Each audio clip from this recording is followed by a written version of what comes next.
want to thank all of my colleagues for their support and speaking to this Bill 368.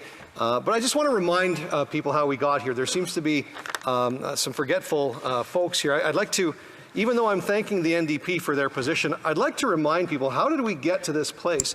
We got to this point with natural health products because of a Budget Implementation Act bill, Bill C47, that was passed for Budget 2023. And where did the authority for that come from?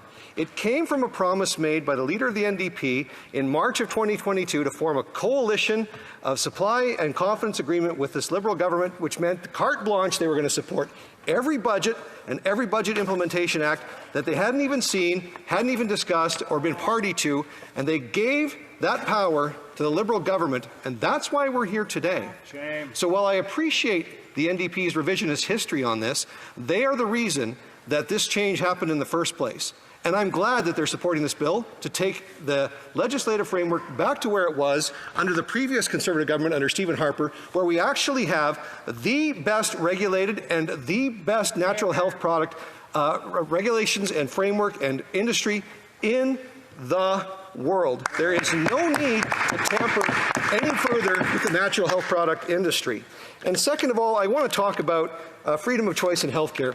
This is a huge, huge issue. So many Canadians, over 80% of Canadians, and I suspect it's even more, are using natural health products. This is about that freedom of choice and losing that choice. I believe the Health Food Association and the Natural Health Products Protection Association and the Direct Sellers Association and the Canadian Federation of Independent Business, when they say that the changes that are being proposed by this Liberal government through Health Canada, changes of the definition of therapeutic products to include natural health products, is going to kill and stifle business, I believe them when they say that, because we've got a 9-year track record of this government doing nothing but harm to the economy of this country. Right. And they're going to continue to do it to this beautiful, wonderful industry that gives Canadians the choice that they need to look after their own personal health. Exactly. And last, Madam Speaker, what I'd like to say is I want to thank all of the Canadians who have reached out to members of Parliament in a very active campaign to let MPs know just how important this is to them. I want to thank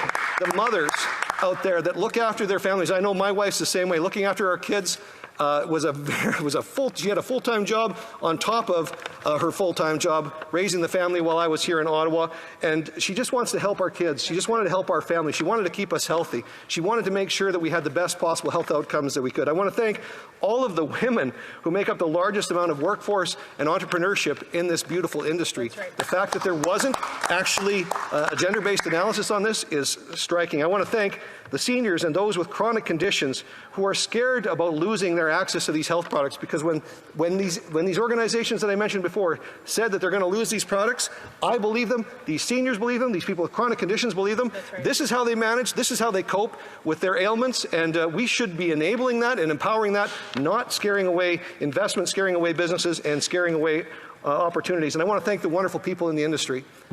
I want to thank the beautiful people that I've met from coast to coast that are part of this industry. I've never met a group of people that are more conscientious and more thoughtful and more creative and innovative. And I just want you to know I thank you. I thank you. I thank you. I thank you for the work that you do. And colleagues, I just want to say, for those of you that are going to be voting in favor of this, we're going to be voting on this next Wednesday night in a recorded division, Madam Speaker. I want to thank my colleagues for sending this to committee so we could actually hear from the experts, hear from Canadians about this, because this was snuck through in Bill C47, and wouldn't you know it, they're doing it again right now with Bill C69 in this place. Exactly. They're making even more changes to Health Canada and giving them more powers. Why aren't we talking about this in a separate piece of legislation so we can actually have a proper debate about it? Well, now we are with C-368, Madam Speaker. It's time to pass C-368. It's time to get back to basics. It's time to get back to making sure that Canadians have access to the health products that they deserve. And I want to thank you, Madam Speaker, and I want to thank my colleagues, those of you that are brave enough and have the courage to do what your constituents want you to do and vote for C-368. Good job.